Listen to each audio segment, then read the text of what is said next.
Hey guys, welcome back to Crossbar. I'm your host Amit. In this episode of Crossbar, we'll be talking about good, bad, ugly of Game Week 3 of Premier League, also known as Penalty League right now. So with me is Karthik. Hey Karthik, let's talk about West Brom versus Chelsea, the good game. West Brom 3, Chelsea 3. Very good game for West Brom. They scored 3 goals in the first half. Though Chelsea came back and scored 3, but I think it was a really good draw for West Brom. Your call. For Chelsea it was pathetic. Yeah, It was a must-win, not a must-win game, but these games you have to win if you have to, challenge for the title. But then 3 goals in the first half, 3 pathetic mistakes. Alonso giving away 2 of them. You can still argue that the goal from corner wasn't Alonso's fault, but he was supposed to cover that. The first goal as well, he gave it away. And the Thiago Silva, making his debut, given the armband by Lampard, which I'll come back to a little later. But he sort of missed the pass again. They scored a goal on that. Talking about the comeback, he made some substitutions. Alonso, very obvious why he had to go out, and then he also took out Kovacic, who did not play bad, but then he wanted more attack, so he got Callum Hudson-Odoi, Mount scoring the first goal, really good goal from him. Really good goal from Hudson-Odoi, 2-1 with Kai Havertz and scoring a goal, and then Tammy Abraham right at the end, at least getting a point out of that. Coming back to Thiago Silva, I think yes, he's been there. He's the most experienced. But giving the armband, I think, was too early for him, probably. He still doesn't speak proper English. So, Lampard still sort of supported him, saying that, he cannot, talk proper English, but then he can, his actions, he speaks with actions. But then that's always not possible, right? Maybe a player is not looking at you, or whatever it is. So, I hope things improve. Probably, now Chilwell is fit. Probably Ziyech will be back pretty soon. Maybe not this week again, but he should be back, and then Pulisic as well. So that should work out well. But I cannot say anything right now because I expected a lot. But then that's how it is. Yeah, if you see Chelsea, if you're thinking that Chelsea would go on to come at least top 4, you would expect these games to easily be rolled over by them. But unfortunately, there were so many defense. There were so many errors in defense, especially by Thiago Silva, who on his debut made that defensive error which turned out to be a goal. Moving to Liverpool against Arsenal, Arsenal playing with that very unchanged side last season, except Willian. And then losing to 3-1. Lacazette missing couple of good tries. 3-1 kind of unjustified. You could also see a couple of one move by Mane which was not even covered by VAR. His elbow. Your call on this 3-1. Very unfortunate for Arsenal though. It is unfortunate, but if you see the chances that Lacazette missed, one-on-one with Alisson, you got to score one of the two, right? But then I think Liverpool sort of dominated the entire game, and that was expected. Arsenal was sort of expected to play on the counter. Again, a defensive mistake by Robertson, which we haven't seen. The kind of mistakes we did not see last season, or probably before the lockdown, I should say. We've been seeing that, so they have been leaking some goals. But then their attack is too strong and then Jota getting on the score sheet on his debut, which was probably a good thing for them. So and also Arsenal becoming the side after 1-0 up, losing this game, becoming the side which has lost most point after from a winning position after Arteta became the manager. Shows there some kind of defensive lacks which they might fix, but then unfortunately Arteta did not reinforce that with a lot of signings that he had. Moving on to West Ham, a good game. West Ham against Wolves. West Ham winning 4-0 against Wolves. That'll be a very good result for West Ham, especially David Moyes' side winning 4-0 on a very good Wolves side. Yeah, if you see, they lost their first 2 games. There were a lot of talks about things not being good at West Ham. Yeah. So and especially winning 4-0 against Wolves is a it's a good thing. Wolves again a pretty good side this season. So that should give a good morale boost for West Ham and the players. That's it. So moving to the bad games, Karthik, and the first game that comes up in this list is Brighton versus United, and this game was bad in terms of when we're looking from Brighton side, but then if you really see 5 shots on the crossbar or on the wood. Making it one of the games which had most shots on the wood by Brighton. There was 5, and then United winning it, getting a penalty almost at 99th minute. That is more or less thanks to VAR. Your call on it. I think it was a very very pathetic performance by United. Looking at they were not pressing at all, and it was more or less the same side that went and rolled over Brighton last season, and you could see that intent from Brighton attacking, which probably United was surprised, and as soon as they were 1-0 down, that's when they showed their suppressing power, which was too late. I feel your call on this topic. I think they were just unfortunate. Yeah, absolutely. Hitting the bar 5 times, and those were good shots. It's not just hitting that, but really good shots. And then more unfortunate events happened in the extra time when they got the penalty. Yeah, I mean it was a penalty. There's a lot of argument around that, a lot of controversy around that regarding time. It was way beyond the stipulated extra time, things like that. But now the result is there. So United got their first win. Cannot change that anything. But yeah, pretty unfortunate for Brighton. But I think Brighton is looking pretty bright this season. If you no pun intended. So they are looking pretty bright this season. Even their first 2 games that they had, playing really well. Yeah. So a lot of teams playing well actually this season. So we don't know who's gonna. I don't know if we're gonna see a new Premier League champions. I feel that I think this would be that week where the referees would go back on the VAR, and especially what handball is, and we'll also come to the game Spurs versus Newcastle, where this was quite evident. Moving on to quickly covering up Crystal Palace and Everton, 2-1 when Calvert-Lewin scoring again. He's scoring so much. I think he's the highest scorer till now in Premier League. 2-1 on Crystal Palace. This was kind of expected from Everton, but then they did it like how you would expect Chelsea winning over West Brom. But then it drew. But then they won 2-1. Your call on this? I think they Ancelotti is you can see the intent from Everton this time. They want to win. They're not gonna be a side who's just gonna finish somewhere around 10th, 11th, right?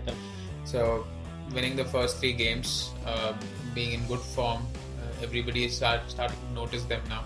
It's not just like a one-off. Yeah, absolutely. League, right? So they're doing it week in, week out for 3 games now. All we have to see if they can continue with that consistency. But that is one side to look for, I think, this season. And quickly covering up these 2 games, Burnley versus Southampton and Sheffield United versus Leeds. Southampton winning 1-0, Burnley home, and Leeds winning 1-0, Sheffield home. Your highlights on these games? I think Ings scoring again. Yeah. That's if you see a goal for Southampton, the first name that comes up is Ings nowadays. Yep. So I mean, good for them. Good for Leeds as well. Bamford scoring again. His 3rd goal for the season. Yes. He has scored in 3 games now. So like I said, if you go back, like I said, Leeds are going to be the team for me to watch out this season, and they are proving that, I guess. And moving to the game where I think VAR was tested really bad. I think Spurs versus Newcastle, 1-1. Newcastle winning that penalty, almost similar to how United won it almost at the end, and then Callum Wilson scoring it. He was quite happy in his post-match review that he was happy with the VAR. But when you see that penalty again, you see how Dyer was not even looking at Carroll when the ball was hit. What do you think about this VAR again? the thing is, it's the rule now, right? Correct. So if your hand is in an unnatural position, not to your body, it's gonna be a handball. But that again is such a vague rule, right? It's totally based on the fucking referee or the fourth umpire who's sitting and checking out. Exactly, but then either you remove that rule completely, or or you do something like if it hits your hand, it's a handball wherever your hand is, right? So I mean, I don't know. I mean, they've come out and said they're gonna make some changes to that. But then that's again pretty subjective, right? And we see that being given sometimes, not given sometimes. So I think the rule now is the second you see a ball hitting your hand, it's a penalty, regardlessly where the fuck it is. And you saw that in United case as well. You saw that, especially in United case when Maupai was the guy who hit the ball from his hand. He started crying when he entered, because he knew that after this amazing game that Brighton played, they lost it. So and also Jose Mourinho had a lot to say about it. I mean, of course, if it was for him, it was for him. He would have been all praised for it. So it's just Mourinho. So let's not even get into that argument, right? And also we're talking about Spurs now and how they were on the receiving end of bad receiving end of VAR, and United being on the good side. They're gonna play each other next week. That's gonna be an interesting game. It'll be United versus Tottenham. That'll be an interesting game to see, right? Yeah. I mean that should be the one for next week. I mean, I don't even know what it's again. So moving to ugly games, I think this was the game that stood up for me this week, and it was Man City against Leicester. Man City losing 2-5 to Leicester side, which we kind of predicted more goals, and Leicester actually proving us right. 2-5. I think Pep Guardiola's side is kind of exposed now, especially his techniques, and though he's getting as many as people possible, but then this being his 5th year in Man City, that this looks bad for Man City, isn't it?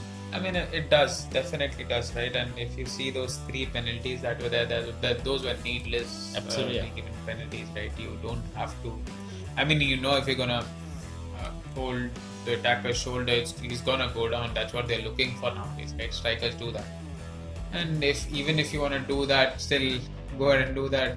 I mean, that's what's going to happen. You cannot help it. And then you see the other 2 goals, really good. The one I really love the one from Vardy. The flick that he did from Castaneda's cross was amazing. I mean, I can still go and watch it like 100 times and still not. I think get the one bored with from Maddison also was amazing. The way he scored. Coming from bench and then scoring that curved ball. That was beautiful. So I don't know, like it's Pep's 5th year. We don't know if will this be his last year? I don't know. Probably. That he's outlived. Yeah. Usually he doesn't go beyond 4th. And also, guys, we will have this podcast this weekend, and we're gonna talk about Man City's current situation. Please listen to our podcast where we talk about that. And anything else? So shall we move to the last game of the week? Let's move to the game. Ugly for Fulham against Aston Villa. 3-0 victory for Aston Villa. Also good news for Aston Villa is Barkley also moving to move from Chelsea to on a year loan, if I'm not wrong, to Aston Villa. Winning 3-0 over Fulham would give them that confidence, and quietly winning 2 games out of 2 for Aston Villa. I think that the team that we thought would they still might get relegated, but then quite good win for them. Yeah, I mean it's a good start to the season, and I think for teams who are just there to stay in the Premier League, I think it's important for them to get those points early on in the season, so that you don't have that pressure coming in. So it's good for Aston Villa. On the same the other side, it's bad for Fulham. They have to catch up now. They have lost all 3 games now, and they will have some catching up to do. They have to get some points on the board. So doesn't look really good for them right now. Scott Parker came out and said, we need some signings, but It's just isn't too late for them. Yeah, I feel it's just like 5 days left for the transfer, or 4 days left for the transfer window. So, but you can say that same thing for United as well. Sancho's still coming. I think the next game for Aston Villa, they're playing against Liverpool. I think that would be the game for them to either at least draw. That would be a really. I want an upset. Yeah, absolutely. But then I think a draw. I think they will take a draw in that case as well. Before closing this week's episode, would want to know your best moment of the week, Karthik. For me personally, I think it's Abraham scoring that goal, at least getting a point for Chelsea. But yeah, still a bad game for Chelsea. But then yeah, at least getting something out of that was a good deal. Yeah. For you, what about you? I felt because Leicester going to City's home and winning that by 5-2 margin. I think that didn't happen for a long time. City losing to a side at home 5-2, and especially the regardlessly of the 3 penalties that they got, and Vardy scoring a hat trick all over that. But I think it was a really good game if you see, and you could also see how Pep Guardiola got found out, because his Brendan Rodgers had a really good side. They had a really good planning that they did, and they kind of fucked their defense, which you could easily see. It was a really good match to see. If you guys have not seen it, please go watch it. And so with that, guys, we'll wrap up this episode. If you like this episode and if you want to watch, please hit the like button, and please show some love by subscribing to the channel. Thank you so much for watching. Bye bye, guys. Cheers.